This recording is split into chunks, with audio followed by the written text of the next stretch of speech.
एक बार प्रेम से बोलो प्रयागराज की जय, माघ महात्म की जय, गंगा माई त्रिवेणी की जय। जब भगवान की असीम कृपा होती है ना, तो प्रयाग में स्नान करने का मौका मिलता है।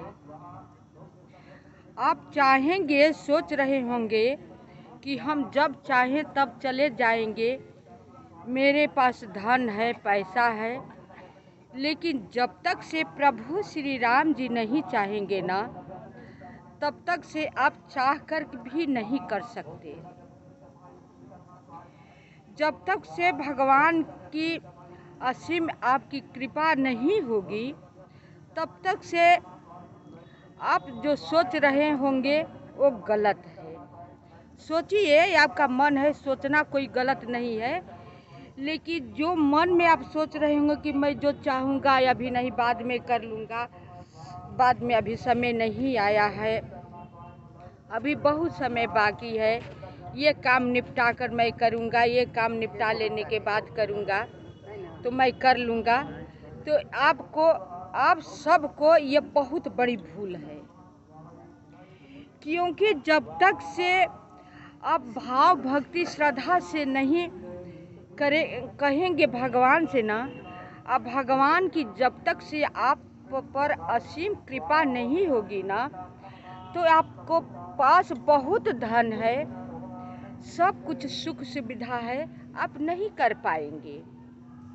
आप जो ही चलने को होंगे, एक न एक बाधाएं घर में उत्पन्न हो जाएगी, कोई बीमार हो जाएगा, आप ही की तबीयत नहीं ठीक रहेगी, आप चाह कर के भी नहीं आएंगे। जब बहुत पूरी इकट्ठा होता है ना, तो एक तीर्थ करने का मौका मिलता है। तीर्थ करना कोई आसान बात नहीं है कि जब चाहे तब कर ले, जब चाहे तब छोड़ दे। इस पर भी भगवान की असीम कृपा की जरूरत होती है। भगवान कहते हैं कि मैं सबके अंतर्यामी, मेरा नाम है, क्यों कि अंतर का हृदय की बात मैं समझता हूँ, इसलिए अंतर्यामी सारे लोग कहते हैं। इसी पर मुझे एक कथा याद आ गई। काशी के एक रहने वाले तपस्वी थे, साधु संत।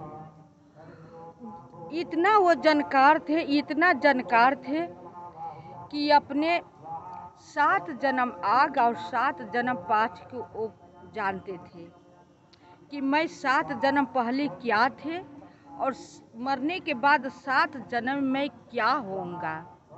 उनको सब कुछ ज्ञान था। काशी जी में गुफा में एक अंदर रहा करते थे, अपना तपस्या करते थे।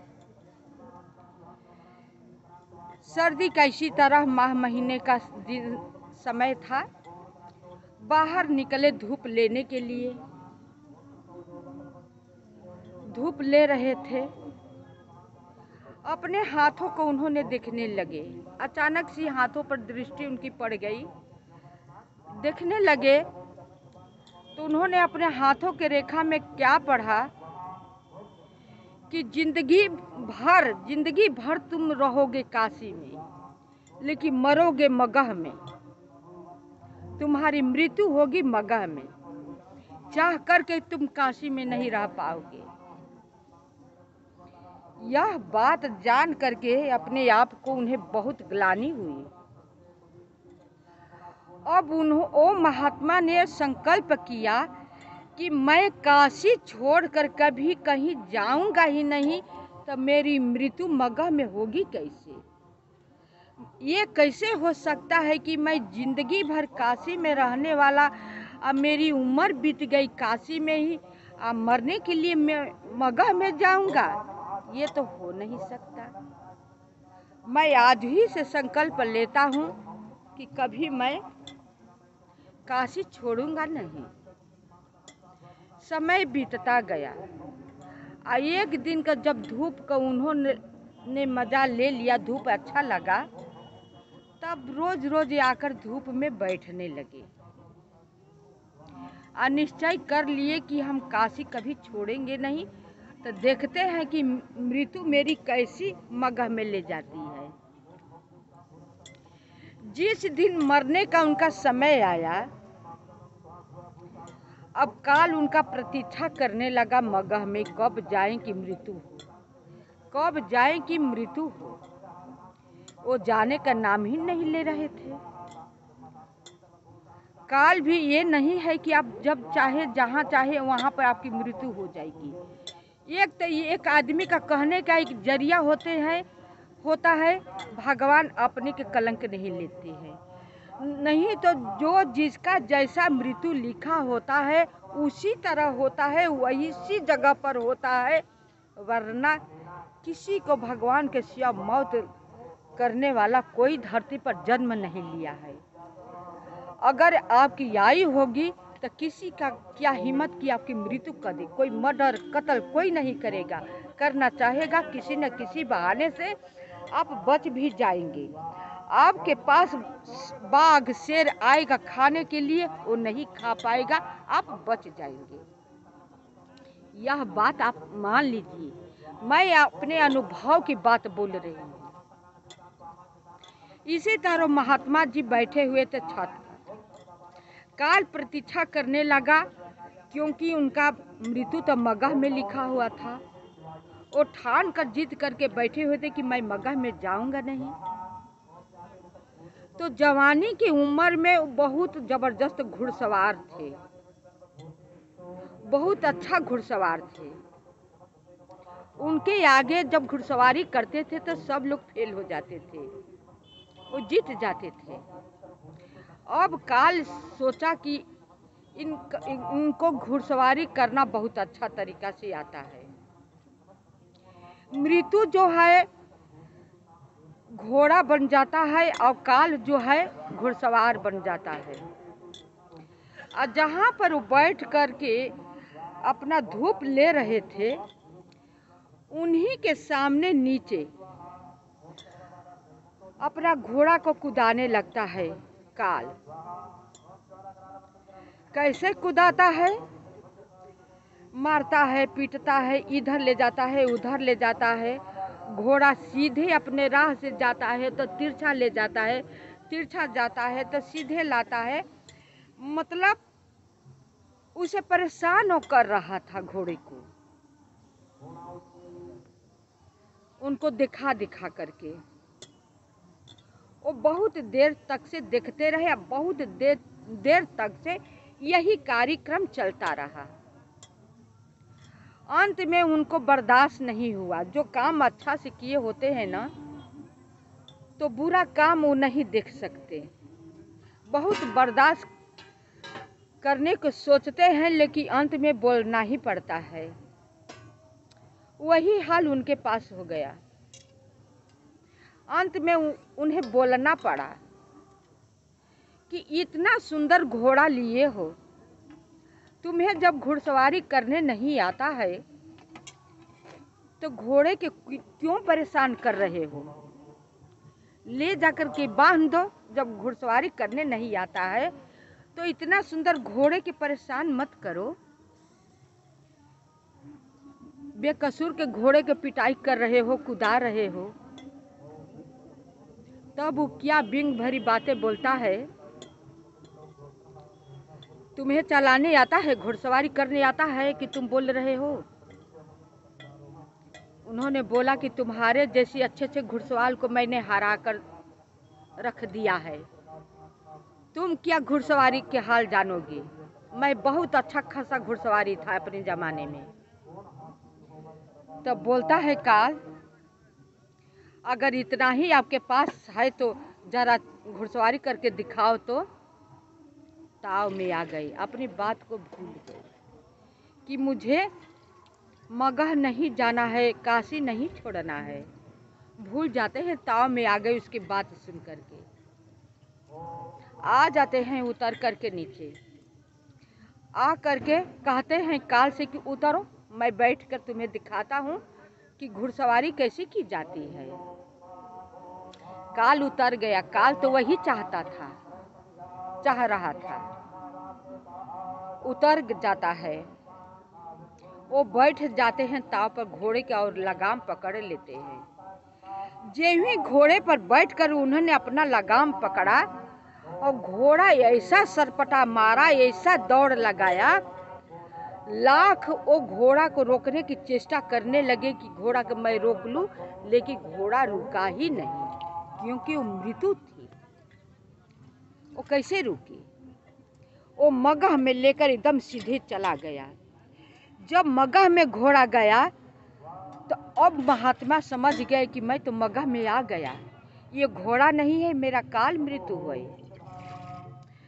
अब अभी सोच ही रहे थे कि एक पैर को उसे ठोकर लग जाता है घोड़े को, घोड़ा के ऊपर से धड़ाम से गिर जाते हैं, एक तालाब में गिर करके इनकी मृत्यु हो जाती है। बहुत लोगों के मुंह से हम कहते हुए सुने हैं कि फलाने आदमी ऐसे इतना व्रत किए थे, इतना पूजा पाठ किए थे, इतना तीर्थ किए थे, इतना इतना दान पुण्य किए थे, लेकिन उनकी अकाल मृत्यु हुई। पूजा करने से क्या होगा? धर्म करने से क्या होगा? वो तो बहुत पापी थे, उनका मृत्यु एकादशी के दिन हुई, उनका मृत्यु बहुत अच्छा खासा चलते फिरते मर गए। बात सही है, हम भी ये बात कहेंगे, लेकिन यह कहाँ सब लोग भूल गए हैं कि जन्म कर्म को लिखने वाला कहीं ऊपर बैठा हुआ है। मेरा जन्म ही के बाद सब कुछ लिख कर निश्चित कर चुका है कि तुम्हारी जन्म कैसी होगी, तुम्हारी मृत्यु कैसी होगी, कहाँ पर होगी, तुम्हारे जिंदगी में कितना दुख आएगा, कितना सुख आएगा, कितना तुम्हारा परिवार होगा, कितना परिवार का प्यार मिलेगा, तुम्हें जिंदगी में उन्नति करनी है कि भीख मांगनी है, सब कुछ लिखा हुआ है। वो तो पहले से निर्धारित है। ये तो कहने वाला केवल बकवास है। जिसके पास अज्ञान है वही मनुष्य कहता है ये बात, ज्ञानी लोग नहीं कहेंगे। जो लिखने वाला लिख चुका है उसको कौन टालने वाला है? अरे पापी जो है पाप कर रहा है, मेरे देखने में पाप कर रहा है, शायद उसका अंतरात्मा सही हो, और शायद जो धर्म कर रहा है वो अंतरात्मा का कपट हो, दिखावा कर रहा हो, ये कौन जानता है? भगवान के सिवाय कोई नहीं जानता है। जब वो मर गए, तालाब में अकाल मृत्यु हो गई, हाहाकार मच गया कि बताओ गुफा में रहने वाले जिंदगी भर रहे महात्मा जी और उनकी मृत्यु मगह में हो गई। एक घुड़सवार यहाँ पर घोड़ा कुदा रहा था, उसको सिखाने गया, वो लेकर मगह में चला गया, तालाब का किनारे उसको ठोकर लगा, घोड़ा पर से गिरकर वो मर गए, अकाल मृत्यु हो गई बेचारे को। वो तो होना ही था। और उसके बाद भी लिखा था कि जिंदगी भर रहोगे काशी में, मरोगे मगह में, मरने के बाद भी और कुछ तुम्हारी बाकी रहेगा। उनका मांस तो चील कौवा खा गया था, क्योंकि महात्मा थे, उनके श्राद्ध क्रिया करने वाला तो कोई था नहीं कि पानी में से निकाल कर उनका श्राद्ध क्रिया करे, तो उनका केवल खोपड़ी ही रह गई थी। वैद्य अपना जड़ी बूटी लेकर उसी रास्ते से जा रहा था। वैद्य जी ने पढ़ा उनकी खोपड़ी को कि जिंदगी भर रहोगे काशी में, मरोगे मगह में, मरने के बाद भी तुम्हारी और कुछ बाकी है। अब मरने के बाद भी क्या बाकी है? वो वैद्य जी सोचने लगे कि तो मर गए हैं, मरने के सब शरीर गल गया है, कुछ है नहीं, क्यों खोपड़ी बची है, तो खोपड़ी के साथ क्या होने वाला है? वो खोपड़ी को लेकर के पढ़ करके उठा कर अपने झोरे में रख लेते हैं वैद्य जी। अपना घर जाते हैं, नहा धो करके भोजन करते हैं, अपना आराम करने के द्वार पर चले गए। उनकी स्त्री अपने सब काम निपटा करके सोची कि वो ले जाते थे दवा, तो वही कूट करके चलनी से चाल करके सब पाउडर पैदा करती थी, दवा करती थी। सोचा कि चलो मुझे ही बनाना है, फुर्सत में हूँ, मैं दवा को ले आए हैं झोला में, इसे कूट कर मैं बना दूँ दवा। वो खोपड़ी पहले निकली तो पढ़ी लिखी थी नहीं, खोपड़ी को ले करके खूब ओखल में रख करके मूसर से खूब कूटा और चलनी से चाल चाल करके उसे कूट करके पाउडर ही बना दिया। जब पाउडर बना दिया तब वैद्य जी उठकर घर आते हैं, देखते हैं कि सब पाउडर बना रहे, तो बोले कि अरे तुमको कौन कह दिया ये सब करने के लिए? उसमें एक खोपड़ी हम रखे थे, वो तो नहीं न कूटी, तो वही तो मैं कूट कर बना दी। हमने सोचा कि आप कहेंगे बनाने के लिए, तो क्यों ना हम पहले ही बना कर रख दे। देख करके वैद्य जी अपने सोच में डूब गए कि बाहर प्रभु के असीम लिखनी को कौन मेटने वाला है, कौन मेट सकता है? और जो लिख देंगे मनुष्य क्या मिटा सकता है, और कोई लिखने वाला शास्त्र पुराण क्या मिटा सकता है?